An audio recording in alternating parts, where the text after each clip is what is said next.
Credits up in 5 seconds.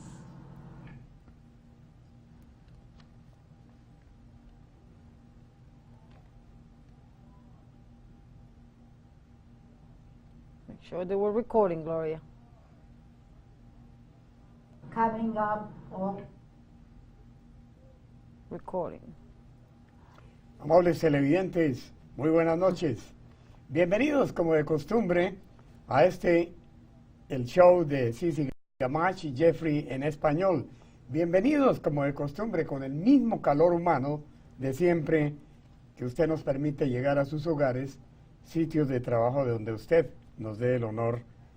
Y esta noche, con mucho gusto, quiero otra vez darle la mano a mi compañera, Sisi Gamache, la autora de estos días de televisión en español en Nueva York. Así Sisi, es. buenas noches. Gracias, Jeffrey, Qué por gusto sacar. estar contigo otra Qué vez. lindo sentarse con usted a discutir y a hablar y a darnos duro, ¿verdad? Porque usted y yo sí que nos damos duro, porque muchas cosas no acordamos, ¿verdad? No, señora. Lo que hacemos, lo hacemos improvisado. Pero lo hacemos en el campo ardiente de la pasión, Totalmente. del amor, de Cuidado que es la su esposa. comunicación. Ahí, cuidado que los coaches de su esposa están en el control room y ella va ¿de qué está hablando mi marido con esa mujer en ese estudio? Por favor, no quiero problemas, ¿verdad? Y una comunicación hermosa, viviente, sonora, pero muy respetuosa. Llegamos a sus hogares esta noche con un invitado que tenemos aquí al lado, y yo digo un invitado de honor. Zoilo Nieto, fundador, propietario de Sony Language Centers en diferentes partes del mundo. Hoy nos agrada mucho, televidentes, presentarlo, porque vamos a tocar unos temas que son cruciales para la colonia colombiana en los Estados Unidos, porque no solamente en Nueva York, sino en los Estados Unidos, donde también nos proyectan la señal a través de este canal de televisión. Y para tocar uno de los tópicos más importantes que suena en los últimos tiempos, como es la pérdida de la curul circunscripcional de representante a la Cámara por colombianos en el exterior. La bienvenida, Zoilo, me encanta mucho tenerte aquí. Jeffrey, muchas gracias. Y nos encanta mucho con Sisi. Por gracias. sacar el rato. Tiene No, toda la pinta saludarte. de político el hombre, pero No. los buenos. No, Sí. muchas gracias. Muchas gracias por Zoilo, tenerme. cuéntale a los televidentes quién es Zoilo Nieto, cómo llega a la política, pero primero, cómo llega a la docencia, porque usted es dueño de instituciones donde se enseña el inglés, amén de otras cátedras, y las cuales tú has generado en varios países como Estados Unidos, Inglaterra y Costa Rica, creo que también. Sí. Ok, perfecto. Entonces, el gusto de nosotros tenerte aquí para poner en claro algunos tópicos que son importantes, pero también destacar la personalidad de nuestro invitado en la noche de hoy, Sisi, don Zoilo Nieto. Bueno, Las cámaras son suyas. Sí. Zoilo Nieto es un inmigrante que llegó a Nueva York hace aproximadamente 30 años y que comenzó a trabajar en una factoría y después se le ocurrió la idea con una tarjeta de crédito de crear un instituto de idiomas. Y de ahí comenzó una idea que hoy en día hemos educado a 350,000 personas en el mundo entero, y pues de ahí también nace la idea de que no solamente se tiene que hacer algo de educación, sino que también se puede hacer trabajo social y compromiso social, y ahí nace la idea de ayudar a los compatriotas colombianos en el exterior, tanto en la parte de lo que es política, sobre todo de proveerle mejor información de lo que sucede en Bogotá y despertar el interés para que ellos entiendan que las cosas que pasan en Bogotá los afecta a ellos, quiera o no quiera, tarde o temprano. Entonces de ahí viene el nombre de Zoilo Nieto. Usted se lanzó como candidato a la circunscripción electoral por los colombianos en el exterior, y valga la pena reconocer, fue uno de los candidatos que obtuvo una gran votación, teniendo en cuenta el abstencionismo que hay por culpa de la corrupción política de nuestros países, que quienes salen de ellos después no quieren saber para intervenir en la política y ejercer ese bello derecho al sufragio. Sí. Usted consiguió muchos votos. Así es, los colombianos en el exterior somos 5 millones y un poco más de los que vivimos, de los cuales se estima que en Estados Unidos deben haber aproximadamente papeles, ¿no? Creo que Con son un con millón de colombianos. papeles. Bueno, vamos a suponer que todos están allí. Y ese millón de colombianos que están en los Estados Unidos y todos los que están en el mundo envían a Colombia en remesas aproximadamente 5.000 millones de dólares. También se estima de que hay 1 millón de colombianos viajando todos los años a Colombia. O sea, somos en cierta forma el segundo grupo de la economía del país y el grupo más productivo que tiene el país. Los colombianos en el exterior tenemos 2 congresistas que nos representan en el Congreso. El gobierno actual ha decidido que es una buena idea quitarnos una de las curules que tenemos nosotros, y esto ha indignado a muchísima gente en el exterior. También el gobierno actual ha decidido que algunos pudieran y deben calificar para tener doble tributación, o sea, pagar doble impuesto o reportar qué es lo que tiene la persona en el exterior. Eso también ha creado mucha molestia de parte de lo que es la diáspora nuestra. Y de hecho, en todas partes del mundo se ha reflejado la protesta. Sí, sí. Don Zoilo Nieto. Don Zoilo, qué viejo que me suena eso. eh, Me suena, es que, perdóname pero es un hombre joven, pero Don Zoilo, que es un nombre muy serio el suyo. Yo quiero saber quién le puso el nombre porque es un nombre tan serio. Bueno, Zoilo es... Disculpe la interrupción, Jeffrey. No, pero no, me- claro. es la Sí, primera sí, por pregunta favor. que yo le quiero preguntar a este hombre, ¿de dónde a mí vino me el nombre fascina Zoilo? cuando me interrumpes. Ok. Zoilo es el nombre que tenía mi abuelo y mi papá dice que tenía que seguirlo, Ajá, porque hay generación tras generación. ajá. Pero me Es un gusta, nombre muy serio, me me gusta gusta el porque es muy Zoilo serio. en el estilo americano. ¿Le Se has puesto escucha ese muy nombre bonito. a alguno de tus hijos? No, todavía no. Todavía no, pero Todavía todavía no, falta, es que todavía no. Todavía hay esperanzas. Bueno, tú fuiste candidato a la circunscripción electoral de los colombianos en el exterior. Sí. Como tal, vuelvo y lo digo, teniendo en cuenta el abstencionismo que hay de los colombianos en virtud de la corrupción política que ha sido una herencia de dinastías, de familias, periodo tras periodo, unos gobiernos que prácticamente han creado en la imaginación del colombiano como que el votar en una elección es elegir un corrupto. Entonces, bajo ese patrón de conducta se han desalineado del derecho inalienable que es ejercer el derecho al voto. Pero en base en eso, y de los que abrumadoramente votaron en esta elección, Zoilo Nieto generó una gran cantidad de votos y su pérdida de esa curul fue por escaso porcentaje. Pero usted acusó al gobierno de Santos y usted acusó que hubo fraude electoral. ¿Cómo fue ese fraude y por qué usted Bueno, ha dicho eso? En las votaciones en el mundo entero de colombianos, especialmente en el caso de Venezuela, hubieron votos que se crearon falsos, personas que estaban muertas votando, personas que no existían, personas que votaron muchas veces. Hubo un caso en donde hubo una persona que votó hasta 150 veces la misma persona.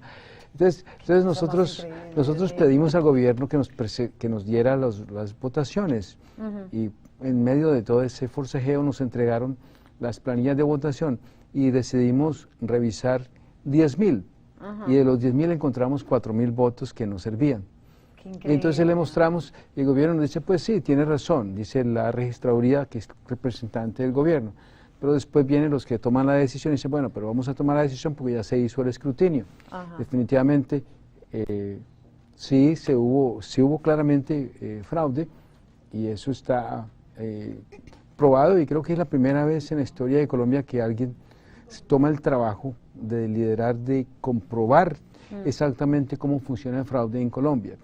Y es un problema que pues, para nosotros los que vivimos en el exterior no estamos bien informados en esa parte porque es muy técnica, pero es verdad, Jeffrey, la corrupción en Colombia y probablemente en muchos otros países latinoamericanos es algo que lleva ya muchas décadas y probablemente siglos. Porque pueden ser, disculpe la interrupción, puede ser el caso de que uno digan, bueno, fraude o error de margen, ¿verdad? O sea, existe un porcentaje de que hay errores también en las elecciones. Lo Sí. que dice la gente, una cosa es el fraude y una cosa es el error, o sea, son dos cosas muy distintas, pero por X razón Sí. los No, políticos usan eso como conveniencia, qué es un error y qué es un fraude, hasta qué punto hay manipulación. Es como, ¿cuál es el porcentaje de lo que es un error o un error a lo que es fraude? Bueno, en el caso nuestro, en el caso colombiano, encontramos que hubieron todos los tipos de irregularidades que se puedan presentar en una elección. Hubo gente muerta, hubo transhumancia de gente votando en los distritos que no le correspondía. Por ejemplo, gente que viajó desde Colombia hasta Venezuela para votar sabiendo que estaba viviendo en Colombia. Hubieron casos de gente que le pagaban por comprar el voto y eso está completamente probado con testigos, con los documentos que se presentaron hacia las autoridades colombianas. Hubo de todo un poco, hasta se presume también, porque cuando se manda el material, Colombia todavía maneja el sistema manual, entonces tienen que mandar la bolsa, y las bolsas salieron de un lado y llegaban al otro lado bolsas de basura, bolsas amarradas, y así mismo y todo, a pesar de que se veía claramente la mala intención, las contaron. Yo pude presenciar, Terrible, digo presenciar porque vi imágenes en televisión y en los periódicos, y algunas que usted proveyó a los medios, Sí.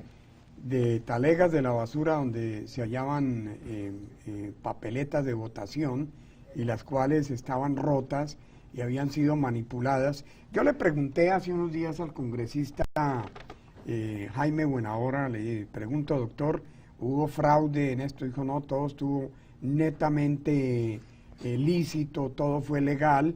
Le pregunto sobre la circunscripción electoral a perderse, porque se alega que debe de otorgársele a la provincia de San Andrés, al departamento de San Andrés, por A, B, C o D. Compruebo de que esa circunscripción electoral es un sometimiento más bien a la politiquería. Regresamos en solo unos instantes, no se vaya porque esto está calientito. Candente, candente. Así es. Y vamos al corte. Vamos. Sí, ahí viene la parte interesante, que es cuando llega todo ese material que llega destrozado, despedazado. Entonces yo pues no tenía mucha experiencia en Colombia. Cuando Okay, I'm coming up on you. Okay.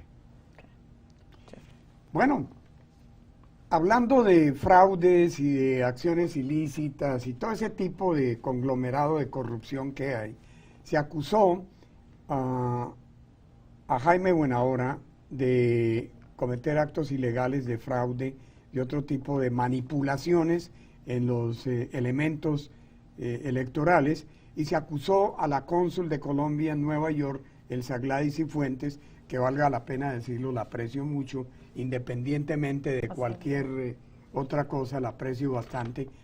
¿En qué va eso? ¿Qué es lo que ha pasado? ¿Y a dónde queda, la pregunta mía también, los observadores internacionales? ¿Qué tipo de... Sí. ¿A dónde están Bueno, los observadores internacionales? En Colombia el sistema funciona de que si hay tipo o se presume que hubo fraude, como es el caso nuestro, entonces tú presentas las demandas respectivas a lo que se le conoce allá en corte como Consejo de Estado. Y nosotros hemos presentado nuestras demandas y están en el proceso. Ya pasamos la primera etapa, que es la más difícil, que es que acepten la demanda para que si tiene credibilidad, y esa ya etapa la hemos pasado. Ahora entramos ya en la demanda, como decimos, en juicio como tal. Nosotros confiamos, tenemos fe que pues se va a aclarar la verdad, no por el caso de este fraude, sino porque la democracia necesita ese tipo de procesos, que es fundamental, si no, no existiría democracia. Entonces yo pienso que en el proceso que vamos a tener, podemos tener una oportunidad de clarificar exactamente y presentar, por ejemplo, a Colombia cómo es que se roban unas elecciones así de fácil y cómo es un proceso en Colombia electoral. Lo terrible de todo esto es que el gobierno ahora ha decidido que va a quitarnos la representación. Bueno, esa es la parte. En eso quiero que nos explique algo, señor Nieto. El gobierno dice que se va a la segunda curul de los colombianos en la circunscripción electoral del exterior. Sí. El señor Buenahora a mí me dijo en una entrevista que le hice en cadena radial Tricolor que apenas había pasado 3 debates, pero que no era seguro. Al otro día, con bastante sorpresa, encuentro que la sutileza del señor Buenahora no coincide con la realidad, de que esa curul ya está perdida. Para usted, se perdió. Bueno, ya se fue. Los expertos en el área piensan que estamos en un 99% que la perdemos. En eso, como es una ley... O sea, eso como es como un certificado de paternidad. Sí, el 99%. Porque 99% porque el gobierno ejecutivo en Colombia controla básicamente todas las ramas, como es la judicial y el Congreso. Y al tener ese poder caudillista, el gobierno pues tiene la capacidad de aprobar lo que ellos crean conveniente. El problema de esto es que tiene que entrar a una segunda vuelta en marzo 16. Allí es donde tenemos la esperanza, pero depende de los colombianos que estén viéndonos. Si ellos se levantan, nos promueven en las redes, protestan porque nos están quitando la representación. Si realmente se crea un movimiento sólido, serio, si los colombianos se mueven, entonces se podrá recuperar esa representación. Mientras usted está liderando un gran número de colombianos en el exterior. No estamos hablando solamente capitalizando colombianos en Estados Unidos, sino en diferentes partes del planeta. ¿Usted cómo ve esa acción? ¿Qué efectos ha tenido? ¿Sí habrá prosperidad en las pretensiones que tiene usted para lograr que se haga, que esa elección tenga los éxitos esperados? Yo pienso que si los colombianos se motivan y protestan, se puede recuperar. Y estoy completamente convencido de que ellos lo hacen precisamente porque piensan que nosotros no tenemos la capacidad de reaccionar cuando se hace un ataque de esta magnitud contra una representación tan importante y vital para 5 millones de colombianos. El caso de pasar esa curul a raizales es un caso que nos puede, a nosotros en nuestro grupo, nos deja pensar que hay algo más detrás. Porque el gobierno podía haber dicho, como está cambiando la Constitución a su antojo, ese es el estilo latinoamericano, entonces como está cambiando las leyes a su antojo, podría haber dicho vamos a agregar un congresista adicional y ponerlo dentro del presupuesto que salga del mismo presupuesto básico. O podía haber dicho, bueno, vamos a asignar al exterior un senado regional, porque ahora con el proceso de paz que están firmando le van a dar senados a muchas partes, donde se tiene poca población, que se llaman senados regionales en Colombia, que están creando esta nueva estudiante. Podrían haber dicho, vamos a darle uno al exterior y cambiamos esta curul para acá, pero no, simplemente se la van a quitar. Algo que pues se puede interpretar en algún momento como que hay mala fe detrás de todo esto, porque no puede ser posible que simplemente un día el presidente Juan Manuel Santos se levantó y dijo, bueno, ¿sabe qué? Se me ocurrió una idea y vamos a quitarle representación a estos que están allá en el exterior. No, tiene que haber algo detrás. Pero y la pregunta mía, ¿dónde queda toda la Comisión de Derechos Humanos? Los observadores internacionales, ¿dónde queda? Una pregunta, sí, porque Zoilo creo que interpuso una demanda ante la Comisión Interamericana de Derechos Humanos. Quiero saber, porque esa es la pregunta que me viene. Qué buena. ¿Dónde queda? Sí, los organismos internacionales, la Comisión de Derechos Humanos, ¿dónde están ellos? ¿Qué dicen? O sea, porque mucha de la información...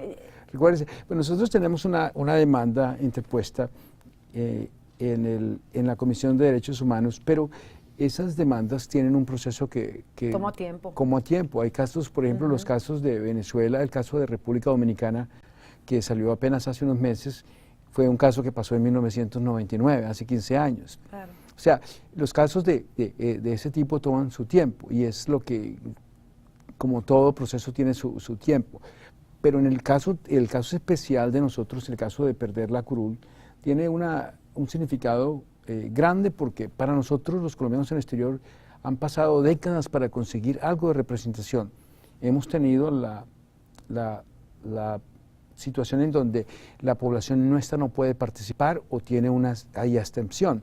La justificación del gobierno de Colombia es que los colombianos en el exterior, no todos, pero la gran mayoría no salen a votar. Entonces, por eso la quitan. ¿Y por qué no salen a votar? Pero precisamente la justificación no tiene validez, porque si, por ejemplo, nosotros tenemos territorios en Colombia en donde la gente tampoco sale a votar. Por ejemplo, hay unas áreas en la costa atlántica en Colombia en donde la gente no sale a votar, masivamente no sale a votar porque no creen en los políticos colombianos. Pero allá no se le puede decir, le vamos a quitar la representación a esos que no salen a votar en la costa atlántica. No le van a quitar las curules ni los congresistas. O sea, esto no es democracia lo que está haciendo el gobierno colombiano con nosotros. Simplemente que definitivamente que ojalá que el gobierno colombiano entienda que está cometiendo un error gravísimo contra 5 millones de colombianos. No se trata de una población pequeña de 100.000, estamos hablando de 5 millones de colombianos, y creo que esto se puede ir en contra del gobierno si no rectifica a tiempo. ¿Qué puede pasar con esta curul que se va para los raizales y abandona los colombianos en el exterior? Usted ha liderado esta batalla. 4 años se van a pasar rápido. Van a seguir los colombianos votando por quien ha tenido la representación. ¿Cuál es la visión que se tiene, usted que lidera, de organizaciones colombianas encaminadas a proteger los derechos de otros colombianos en el exterior, específicamente en este hecho insólito de violaciones recomprobadas, de que ha habido corrupción de parte del gobierno colombiano y a su vez del representante a la Cámara por los colombianos circunscripción electoral, que han acusado a buena hora de actos de corrupción? ¿Qué va a pasar? Bueno, el contraste es enorme, porque dicen que van a pasar la curul, bueno, hipotéticamente el argumento es que van a pasar nuestra curul a raizales. Yo no creo ese cuento, yo creo que simplemente hay algo detrás, porque ellos pueden haber creado una nueva. Pero vamos a aceptar esa hipótesis. El contraste es enorme, porque nosotros somos 5 millones y en raizales los nativos que ellos de raizales son 23.000. Y salen a votar en promedio menos de 10.000 personas, y nosotros salimos a votar 107.000. Tenemos 557.000 en el censo pasado inscritos. O sea, los contrastes son enormes, porque nosotros somos una cantidad enorme. No o sea, no tiene ni justificación en términos de números. El envío de divisas. Entonces, desafortunadamente que